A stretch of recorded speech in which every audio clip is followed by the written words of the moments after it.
New York. It might be argued that a classic in pop culture is an oxymoron. Popular music, like fads of other sorts, tends to fade with the next hit moving up the charts. But this year signals the 20th anniversary of one rock album that not only has held its own over time, but has climbed again to the top of the charts. The album is Pink Floyd's Dark Side of the Moon. It has been re-released in a newly mastered CD by Capitol Records. Why all the hype? The message may be in the music.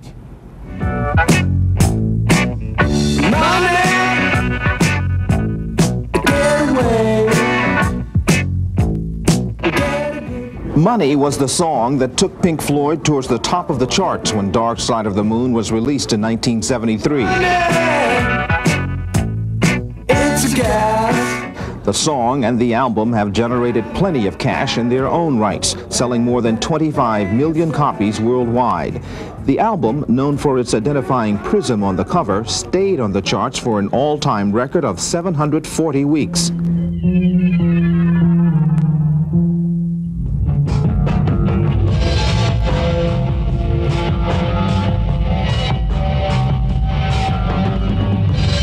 The British band took the album on tour, matching the song's new electronic sounds to the new technology of projected laser light shows. Some early reviews of Dark Side of the Moon called the first half chaotic and formless. Another, too much sound effects, too little cohesive music.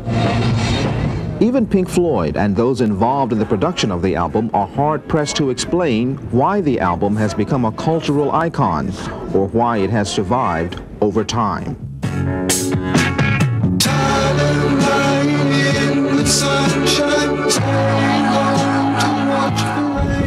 Time is the title of one song on Dark Side of the Moon. It was written by Roger Waters, one of the original members of Pink Floyd. He once said the song was about the speed with which life passes, which can only be appreciated in retrospect. Roger Waters joins us from our London bureau. Good morning, sir. Good morning. Retrospect might be the operative phrase here. Does the song have the same meaning for you now that it had 20 years ago? I remember the feeling then. I was 29 years old when it struck me that my life had already started. I think as children we tend to be taught that we're in a preparation for a life that's going to start some way down the line, and it's not pointed out to young people that this is it, you get one shot and it's already started, you know. How do you explain the appeal across generational lines? Well, it's a strange thing, you know, it's never actually stopped selling, the record. It's been selling for the whole of the last 20 years. It's been doing about 1 million units a year. And I think there are a number of factors. One is that it very quickly became an album that people wanted in their collections, and successive generations have discovered it. And it has I think thematically it has a universal appeal, in that the album is about the potential that all human beings have for making something positive out of their lives, if they so choose. For the handful of people out there who aren't familiar with the theme of the album, would you just describe it for us? Describe the concept that you tried to execute at the time. Well, it's hard to do that in a couple of phrases, but you know, we're born and we're all subject to the pressures that our particular bit of history throws at us. In our cases, the main pressure that's wrought upon us, in my view, is a kind of free market gone crazy.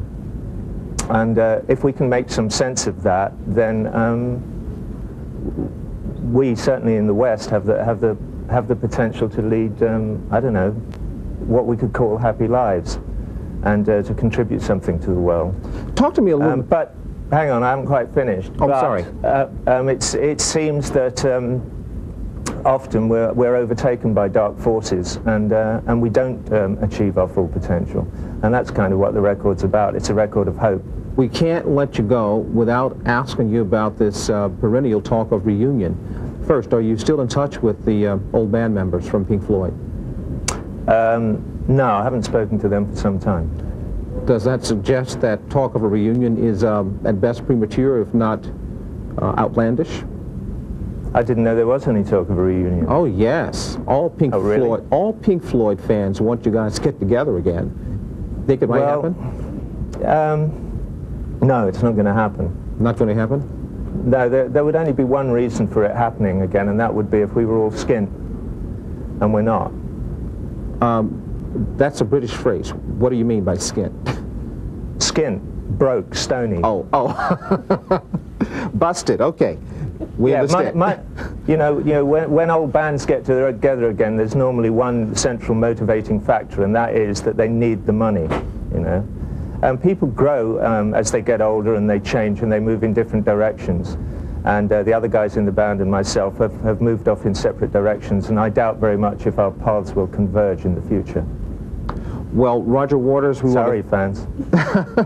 We do want to thank you for what you've contributed, which we still have with us in the form of your recordings and the recordings of the other band members. And allow me to say that we'll see you on the dark side of the moon. Randall, thank you.